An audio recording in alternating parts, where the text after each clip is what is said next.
Cuando hablamos de pensión alimentaria, el proceso puede ser engorroso y puede ser cansado, tanto para la persona que tiene que pagar como la que recibe el dinero. Hoy estamos hablando con el abogado Edgar Brenes, que nos va a explicar un poquito. Edgar, buenos días. Gracias, muy buenos días, don Ítalo. ¿Cuáles son las reglas para definir un monto de pensión alimentaria? Bien, esto es un tema muy importante y se puede decir que es un pan de cada día, como decimos popularmente.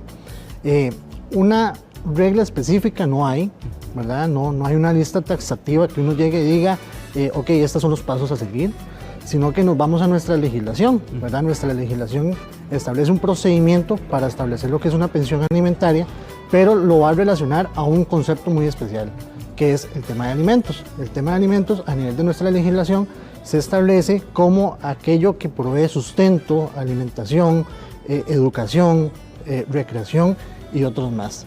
Entonces, a raíz de eso es cuando ya, si estamos en un proceso judicial, el juez viene, establece con todas las pruebas que llevan las partes para establecer una pensión alimentaria. Don Edgar, uno sabe que cuando hay hijos, ¿verdad?, es más maleable, pero cuando no hay hijos o los hijos e hijas tienen 20, 30 años, ya están grandes, ¿cambia el monto? ¿Cómo es la cosa?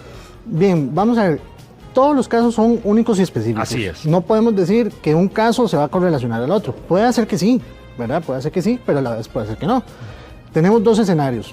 Cuando no hay hijos de por medio, entonces nuestra legislación también da la posibilidad de que se pueda pedir pensión alimentaria, pero siguiendo una lista taxativa. Esa lista taxativa la establece y empezamos con entre esposos.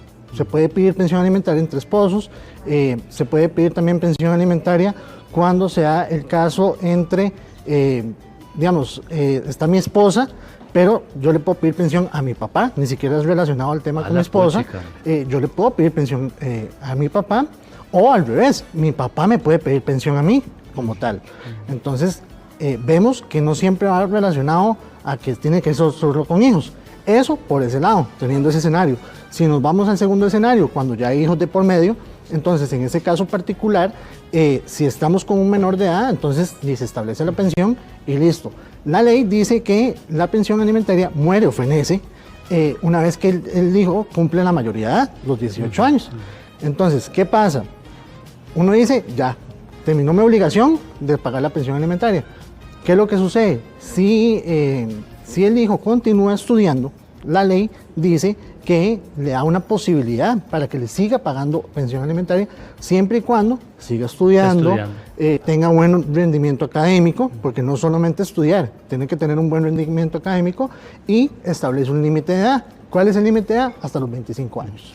Hay un caso muy sonado en este país, ¿verdad?, de esposos que tienen un nivel alto de vida, ellos se separan, pero entonces están alegando que la pensión tiene que seguir manteniendo el nivel de estatus de la persona. ¿Esto se puede? ¿Cómo se maneja esto? Volvemos a lo mismo, Ítalo. Todos los casos son únicos y particulares. Sí. Ahora, sabemos que las personas pueden tener un estilo de vida y una capacidad económica mucho mayor que otros, ¿verdad? Sin embargo, no podemos llegar a decir que todo siempre va a ser igual y que va a aplicar por igual. Puede mantener un estilo de vida siempre y cuando vaya a la realidad de lo obligado. ¿Esto qué quiero decir con esto? Ejemplo, voy a utilizarme yo como ejemplo. Sí. Edgar Brenes tiene un trabajo, pongámosle que gana 5 millones de colones al mes y por X o Y motivo se divorcia de su esposa y entonces ahí podemos correlacionar el estilo de vida que lleva esa persona. No llegar a decir, ok, como Edgar Brenes gana 5 millones de colones al mes, voy a pedirle 15 millones de colones de pensión, porque no hay una realidad económica como tal. O sea, yo no puedo cubrir esa necesidad. Caso contrario, que tengo o gano 5 millones de colones, pero por A o por B y por cuestiones de la vida me quedo sin trabajo. Ya el estilo de vida que tenía como tal, como dicen, viene en picada. Y entonces ya ahí yo no le puedo llegar a exigir a la persona como tal como cuando tenía 5 millones de colones de salario, ¿verdad? Ya se tiene que ajustar a la realidad como tal, bienes, si tiene bienes o no, ¿verdad? Pero va a depender mucho el caso en concreto. Licenciado, usted que lleva tantos años en esto, a la hora de negociar con un juez, se sientan las dos partes y él dice, negociemos, o el juez dice, no, esto es tanto para cada lado. Hay muchas aristas, hay demasiadas aristas. Lo podemos ver a través de la vía judicial o incluso a través de la vía extrajudicial, ¿verdad? Porque podemos llevar el proceso mediante un mecanismo de resolución alterna de conflictos, como es la mediación y la conciliación, siempre y cuando haya voluntad de partes de participar en el proceso, ¿verdad? Incluso las partes pueden llegar a un centro autorizado, como el Instituto Nacional de Justicia Alterna, para llevar a cabo el proceso. Entre ellas definen los montos de pensión, si hay hijos de por medio, guarda crianza, pero igual, todo va a depender de la realidad, ¿verdad? Tampoco podemos llegar a decir en un proceso que Edgar Brenner le va a pagar 35.000 colones de pensión, cuando con 35.000 colones no es nada hoy en día. Y eso me lleva a esta pregunta, porque tal vez le ponen el monto de la pensión a una persona, pero esta persona tiene otros hijos, tiene otras obligaciones. ¿Se puede pedir comprensión ante un juez a la otra parte de la persona? Ok, ya en vía judicial, vamos a ver, no es pedir comprensión. Usted puede llegar a pedir un rebajo de pensión.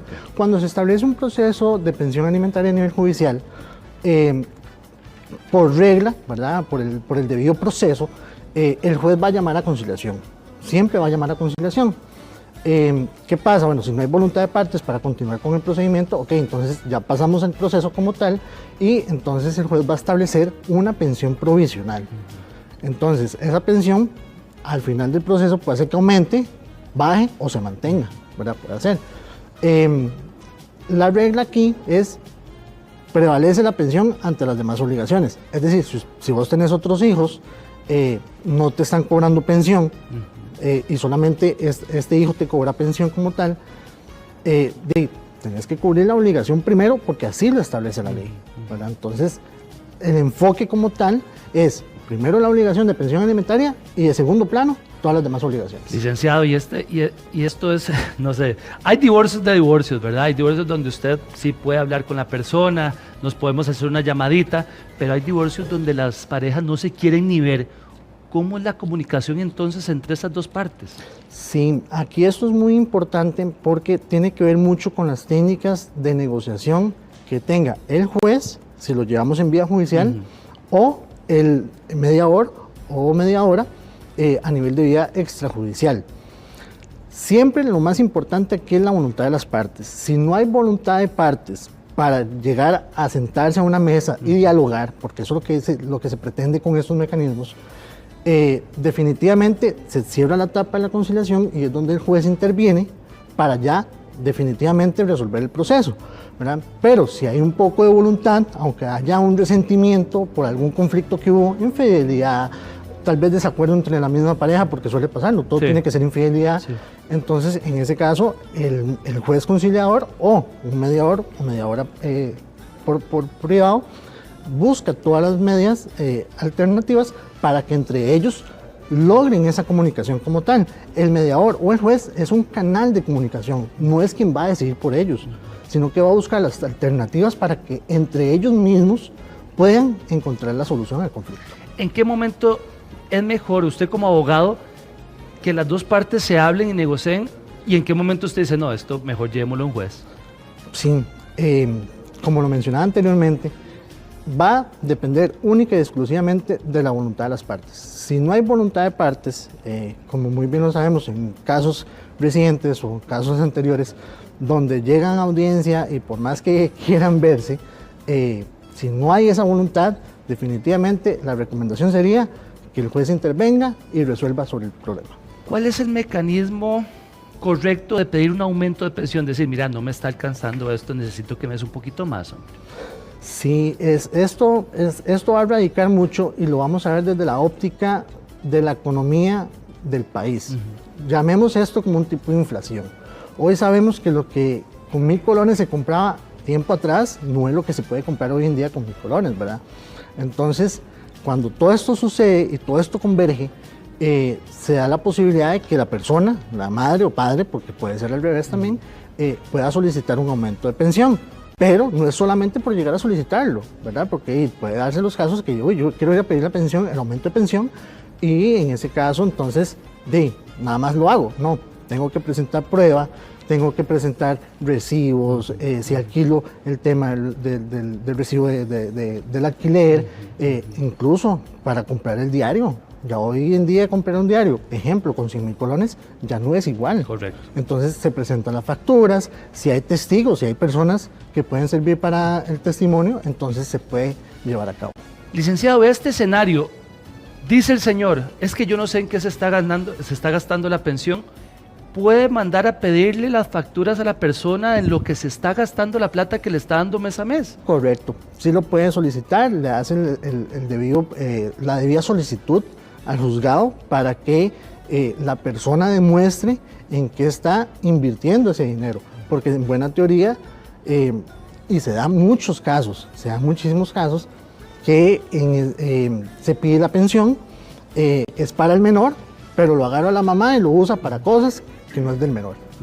Eso te puedo decir que es para prácticamente un 80% de los casos que hay hoy en día.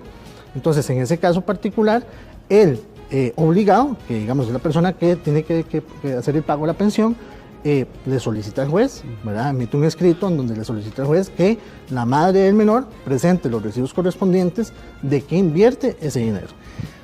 Los divorcios son de dos, ¿verdad? Pero a la hora de estar frente a un juzgado, usted puede llevar testigos de A o por B para que le den la pensión a la otra persona. Sí, de hecho, el elenco probatorio en todo proceso es vital. Es súper vital. ¿A raíz de qué? Que esto puede marcar la diferencia de lo que yo digo a lo que es realmente lo que está sucediendo. Yo puedo llegar a decir que tengo gastos de gastos. Pero si llevo un testigo y dice, no, es que no tiene nada, como dice, se me viene todo el talón para el suelo, y ahí es donde puedes pasar los choques y más bien pueden resolver a favor de la otra persona. Dicen que papelitos hablan, ¿verdad? A la hora de pedir un aumento de pensión hay que llevar todo para decir, veas, que no me alcanza. Definitivamente, volvemos a lo mismo. Todo esto es un elenco probatorio donde vos puedes presentar facturas, puedes presentar los recibos de teléfono, agua, luz, las facturas del diario, ¿verdad? Ya hoy en día todo sube, incluso si no hay hijos de por medio, temas de gasto de gasolina, alquileres, etcétera. O sea, básicamente las pruebas son vitales para establecer cuánto monto es realmente lo que la persona necesita para subsistir. ¿Qué toma en cuenta el juez o la jueza para decir si hay que aumentar un poco esa pensión? Básicamente son como los índices económicos del país, ¿verdad? Entonces, volvemos al mismo ejemplo. O sea, si yo llevo pruebas donde no me alcanza con 100.000 colones que me dan de pensión, no me alcanza porque ya la comida subió, el arroz subió, la luz subió, el agua subió, todo sube. Y es curioso, todo sube menos el salario, ¿verdad? Entonces, ahí es donde el juez valora, ve con todas las pruebas, porque no es solamente por llegar a solicitarlo. En ese caso, yo puedo llegar a pedir un aumento de 200.000 colones, pero no es así. O sea, se hace un ponderado, el juez hace un balance de ponderación en definir cuánto es ese aumento. Hablamos con el licenciado Edgar Brenes, le agradezco mucho. Interesante tema también, ¿verdad? Con todo gusto, estamos a la orden y esperamos volver pronto.